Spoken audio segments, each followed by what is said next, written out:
Good morning, students. How are you? Fine? Very nice. Now let's start our today work. तो student हमने NCERT book का the fish tail का starting का portion है ना, ये सब हमने अपना कंप्लीट कर लिया है। और व्हेल शार्क भी हमारा कंप्लीट हो गया है ना। व्हेल शार्क और फिशेस में डिफरेंसेस हमें ये हमारे कंप्लीट हो गए हैं ना। तो आप ये सब आपको क्या करना है, रिकॉल करना है। तो जितने भी क्वेश्चंस आपने अपने CW में करे हैं, ठीक है, based on this 2 pages, page number 1 and page number 2, ठीक है। तो ये क्वेश्चंस आपको ढंग से लर्न भी करने, ठीक है। और ये क्वेश्चंस आपको मैंने CW में भी दिया था। इसमें मैंने आपसे ये भी बोला था कि आपका ये जो आंसर्स है ना, तो वो आपका चेंज भी हो सकता है। तो आप यहाँ पे मैंने तो 40 kg कंसिडर किया है ना। तो वो आप अपने अकॉर्डिंग चेंज कर सकते हैं, जो जितना भी आपका वेट है। तो अब हम अपना नेक्स्ट टॉपिक, आज का टॉपिक अपना स्टार्ट करते हैं नाउ। द फिश टेल, ठीक है। अब यहाँ पे हमें देखो, यहाँ पे हमें डिफरेंसेस बताया कि जो व्हेल फिश होती है उसकी जो टेल होती है, उसकी जो पूंछ होती है, उसमें क्या सिमिलैरिटी होती है, क्या जो फिशेस होती हैं है ना, इन दोनों में क्या सिमिलैरिटी होती है इसके टेल में। तो अगर सपोज हमारे पास फिश है और व्हेल हमारे पास है, तो उनकी टेल को देख के हमें ये भी पता चल जाएगा कि ये हमारी फिश है और ये हमारी व्हेल है। तो इनमें थोड़ा सा, इनकी टेल में थोड़ा डिफरेंसेस होता है। अब देखिए, जो हमारी ये फिश होती हैं, उनकी जो टेल होती है वो बिल्कुल फ्लैट होती है, वो इनके बॉडी के साथ डायरेक्ट यहाँ से अटैच होती हैं। और जो ये हमारा जो व्हेल होती है, तो उनकी जब ये बॉडी के बाद ये थिन वाला पोर्शन पूरा आता है यहाँ तक। देखो इस पिक्चर्स में आपको ऑब्जर्व किया हुआ है ना, देखो ऑब्जर्व करो अच्छे ढंग से। देखो ये आपका, देखो यहाँ से थिन आ रहा है और फिर ये ऐसे 2 पार्ट्स में ऐसे ये स्प्लिट हो जा रहे हैं। देखो ये देखो यहाँ से ऐसे कविंग किया, यहाँ से किया। तो और ये फिश के साथ ऐसा नहीं होता। फिश का पूरा ये जो बॉडी है यहाँ के साथ अटैच होता है और यहाँ से डायरेक्ट इसकी टेल यहाँ से स्टार्ट होती है। तो यही इन दोनों में, फिश में और व्हेल्स में के जो टेल्स होती है, यही इनमें डिफरेंसेस होता है, ठीक है। तो अब है आपका next schools of fish. Schools of fish का मीन्स ऐसा नहीं है कि जैसे आप स्कूल जाते हैं तो फिशेस भी स्कूल जाती है। यहाँ पे इसका मीनिंग ये है कि फिश जब फ्लोटिंग करती है ना, जो फिश का जो होम आपको पता है कहाँ होता है, सी होता है, ओशंस होता है, रिवर होता है ना। तो ये जब स्विमिंग करती हैं है ना, तो स्विमिंग करते वक्त हमेशा ये ग्रुपिंग में स्विमिंग करती है। अब ये ग्रुपिंग में जब स्विमिंग करती है, तो इसी ग्रुपिंग के कॉन्सेप्ट को हमने यहाँ पे क्या कंसिडर किया, स्कूल्स ऑफ फिश। ठीक, कभी भी आपने जैसे एनिमल प्लेनेट चैनल्स है ना, अदर है ना, तो इस चैनल में कभी ऑब्जर्व करना, तो इसमें आपको थोड़ा डीप नॉलेज भी आपको दिखाएगा ये चैनल, कि ये जो फिशेस होती हैं ये ग्रुपिंग में क्यों अपना मूवमेंट अपना ग्रुपिंग में क्यों करती है, वो अपने आप को प्रोटेक्ट करने के लिए, ठीक है। जैसे सेम अब आपको बताया कि फिशेस की बहुत सारी स्पीसीज होती है, तो ये सेम स्पीसीज या सेम फैमिली भी आप बोल सकते हैं। तो वो आपस में एक साथ क्या करती है, मूव करती हैं। एक साथ मूव इसलिए करती है कि अगर कोई बिग फिश आ गई उनके पास, तो ये क्या करती हैं, ये सारी के सारे फिशेस उन पे अटैक कर देती है। और जब बिग फिश जब आती है ना, तो वो देखते, अरे ये इतनी सारी फिशेस एक साथ चल रही है, वो वैसे इनको देख के डर के भाग जाती है ना। तो ये इनकी स्ट्रैटेजी होती है, चलना है तो एक साथ ग्रुपिंग में चलना है, ठीक है। तो आपको भी इन फिशेस से सीखना चाहिए बहुत सारे, है ना, यूनिटी। अगर आप यूनिट रहोगे तो आपको कोई ब्रेक नहीं कर पाएगा, ठीक है। तो ये इसका कॉन्सेप्ट है। अब यहाँ पे देखो, ये है आपके फिशेस। देखो यहाँ पे आपका ये है, देखो ये फिश है, फिर ये फिश इतनी है ना स्वेल हो गई, ये और ज़्यादा स्वेल हो गई है। तो ये क्या सीक्रेट है इसका, ये भी एक सीक्रेट है, to scare away the bigger fish. Scare away का मीन्स होता है कि बिगर फिश को डराने के लिए, कि कुछ फिश क्या करती है, बहुत ज़्यादा वाटर अपना ड्रिंक कर लेती है। अब जैसे इसने इतना वाटर ड्रिंक करा, तो ये क्या है, अभी स्मॉल है ना, तो अब और थोड़ा वाटर इसने ड्रिंक किया, तो ये देखिए इतना ज़्यादा स्वेलिंग हो गया है ना। और ज़्यादा वाटर इसने ड्रिंक करा, तो ये इतना ज़्यादा। तो अब बिग फिश इसके सामने आके ये देखते हैं, अरे ये तो मुझसे भी ज़्यादा बिग फिश है, वो इसको देख के डर के चली जाती है ना। तो ये इनकी स्ट्रैटेजी होती है कि अगर अपने आप को कभी प्रोटेक्ट करना है, तो वो इस स्ट्रैटेजी को भी फॉलो करती है। अब देखिए ये आपका नेक्स्ट है। तो यहाँ पे जिंसी को क्या करना है, जिंसी को करना, ये गर्ल है जिंसी को यहाँ पे क्या दें, ये बहुत सारे क्या शेप्स हैं, इस शेप्स की हेल्प से इसे क्या बनाना है, ये फिशेस बनानी है। और ये यहाँ पे डिफरेंट क्या है आपके एक्वेटिक एनिमल्स हैं, ठीक है।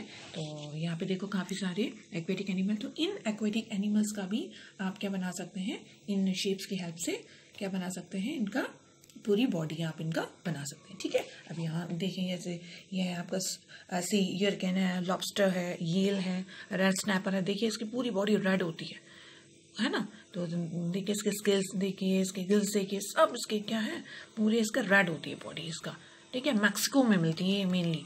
और देखो ऑक्टोपस तो आपने देखा ही होगा, ठीक है। बहुत सारा आपने ड्रॉ भी किए होंगे ऑक्टोपस के डायग्राम, है ना, काफ़ी सारे। देखो 8 इसकी आर्म्स होती है। ये हो गया क्लैम हो गया, और ये पैरट फिश है, ठीक है, पैरट फिश। और ये प्रॉन्ग तो आपने देखे होंगे, झींगा। तो ये कटल फिश है ना, स्क्वैड हो गया, जेली फिश हो गई, और ये सिल्वर पॉम्फ्रेट हो गया, ये क्रैब हो गया, केकड़ा, ये तो आपने है ना देखा होगा। देखो कितने सारे डिफरेंसेस हैं फिशेस में भी, है ना। Which of this sea animal have you seen before, आपने ये जो सी एनिमल्स हैं, इन सी एनिमल्स को में से आपने कौन से सी एनिमल को पहले देखा है, ठीक है। तो जो आपने देखा है वो अच्छी बात है, जो नहीं देखा है तो वो आप अपने मोबाइल में या है ना, या चैनल्स में आपने टीवी में आप देख सकते हैं। अब है fisherman in their boat. Fisherman तो आपको पता है ना, तो उनका ऑक्यूपेशन क्या होता है, फिशेस कैच करना। वो पकड़ते हैं, है ना, तो उसको फिर सेल करते हैं और फिर उन्हें यही उनकी अर्निंग होती है। अब है यहाँ पे next, how many of you have seen the sea, आपने सी देखा है, ठीक है, अच्छी बात है। तो आप बोल सकते हैं yes ma'am I have seen sea. Where did you see, आपने कहाँ देखा है, सपोज आपने मैंगलोर में देखा है, केरला में देखा, I have seen at Mangalore, I have seen at Kerala. Did you see it at a movie और फॉर रियल, क्या आपने मूवी में देखा है सी, एक्चुअल में नहीं देखा है ना, देखा है तो अच्छी बात है ना। तो नहीं भी देखा है तो देखिएगा। How deep do you think the sea could be, find out. अब आपसे कह रहा है ये ऑलमोस्ट जो है कितना फिट होता है नीचे, जब उसकी जो डेप्थ होती है, कितना गहरा नीच है ना, कितना गहरा होता है ये आपको बताना है। ये ऑलमोस्ट 500 फीट होता है, 500 फीट ऑलमोस्ट। सपोज मेरी हाइट है 5 फुट ऑलमोस्ट, तो 5 फुट को 100 से इंटू कर लीजिए, तो ऑलमोस्ट अगर मैं मेरे जैसे अगर 100 लोग है ना एक साथ एक के ऊपर एक खड़े हो जाए, तो उतनी ऑलमोस्ट इसकी क्या है हाइट होती है ना। इसकी पूरी डेप्थ क्या है 500, ऑलमोस्ट 500 फीट इसकी सी की डेप्थ है ना। कितना नीचे 500 है ना। अब do you know how to swim, क्या आपको स्विमिंग करना आता है। Would you be scared of the high sea waves, क्या जब आप स्विमिंग करते हो है ना, आपने सुना होगा, देखो वेव्स आती हैं, लहरें आती हैं, है ना, पानी में हलचल होती हैं, है ना। तो उस वेव्स को जब आपको काफ़ी बड़ी आपने स्टोरी में या आपने है ना टीवी में या कोई मूवी होगी तो उसमें आपने देखा होगा ना, जब वेव्स आती हैं तो लोग आपके स्केयर हो जाते हो, डर जाते हो। हाँ बिल्कुल, छोटे बच्चे हैं बिल्कुल डरते हैं, बड़ी भी डर जाते हैं। Close your eyes and imagine the sea with waves rising high. तो अपनी आइज को आप क्लोज करिए और इमेजिन करिए कि ये आप सी जो वेव्स हैं, देखिए ये जो है पिक्चर है, और यहाँ देखो ये गर्ल है और ये बॉय है, तो इस दोनों ने अपने आइज क्लोज किया है, और देखिए ये जो वेव्स हैं ऊपर नीचे आपका मूव कर रहा है। How high do you think the waves can go, तो ये कितने हाई ये ऊपर जा सकता है ना। तो ये आंसर तो वेरी हो सकता है, ये मैं तो बोल सकती हूँ कि मेरी हाइट से ऊपर चला जाए तो ऑलमोस्ट 5 फुट से ऊपर चला जाए, है ना। आप अपने अकॉर्डिंग बोल सकते हो, आपकी हाइट ऑलमोस्ट अगर 3 फुट है ना, तो आप वो बोल सकते हो कि 3 फुट से ऊपर चला जाए। ओके, तो अब आप यहाँ देखिए नेक्स्ट है, imagine that there are fisher, ठीक है। अब यहाँ पे जैसे फिशरमैन है, तो फिशरमैन आपको पता है ना, तो इनको क्या करना होता है, फिश कैच करनी होती है, तो ये बोट बनाते हैं, है ना। तो ये अपने अकॉर्डिंग, ठीक है, कुछ सिंपल है ना, कुछ अच्छी सी बोट है ना बना के यहाँ पे अपनी ये काफ़ी सारी जो फिशेस होती हैं उनको कैच करते हैं, ठीक है। तो अब पर ये इनके लिए ये फिश कैच करना इतना इजी नहीं होता। बहुत बार जो है सी में क्या आती है, बहुत से स्ट्रॉन्ग विंग्स आती है ना, विंड आती है, तो उसमें इनको काफ़ी ज़्यादा ट्रबल होती है ना। तो इनका वो जैसे जहाँ जहाँ आपका क्या जाएगा, वेव्स जाएंगी, वहाँ इनका डायरेक्शन है ना, वहाँ इनके बोट भी चली जाती है, तो डेप्थ है ना सिंक करने के फुल चांसेस होते हैं। तो ये इनके अंदर बहुत डेयर होता है, ठीक है। तो ये फिर फिशेस को कैच करने जाते हैं। अब देखो इस पे डिपेंडेंट कुछ आपके यहाँ पे प्रॉब्लम्स हैं, तो वो आप सॉल्व करेंगे। मैंने आपकी नोटबुक में भी सॉल्व कराया। दीज लॉग बोर्ड्स, अब लॉग बोर्ड्स मीन्स होता है लकड़ी की बोर्ड्स, है ना। बहुत लोग जो है लकड़ी की बोर्ड बनाते हैं, तो इसके जो है सिंक करने के ज़्यादा चांसेस होते हैं, है ना। These long boards do not go very far, तो ये लॉन्ग बोर्ड ज़्यादा ट्रेवलिंग नहीं कर पाती। If the wind is helpful, अगर विंड इनकी हेल्प करता, विंड कैसे हेल्प करती है, सपोज ये विंड जिस डायरेक्शन में जा रही है, अगर